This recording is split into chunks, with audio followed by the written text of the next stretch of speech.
Fillimisht kontratat kolektive I kemi ekzekutuar me vendim të gjykatës, nuk kemi leju që ato të shkojnë përmes përmbaruesve për arsye që dihet se ka pjesë të kamatave. Komunës së Pejës I ka kushtuar pavarësisht rreth 15 milion euro kontratat kolektive, të cilat I kemi ekzekutuar pas secilit vendim të gjykatave dhe tani më se kemi të paguar, nuk kemi obligim ndaj këtyre kontratave.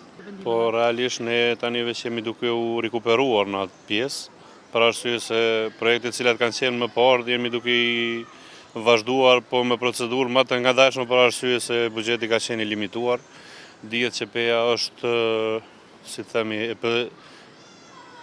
ka thuajse si e marrur peng për buxhetin cilin e ka, për arsye se është shumë I limituar, sidomos në subvencione. Investimet kapitale janë shumë të vogla për një qytet me kaq popullsi, me kaq territor, siç e Peja, pra dihet që jemi shumë të hendikepuar. Është bërë një lloj dami, mund të them lirisht, për arsye se ne jemi qytetarë të vendit.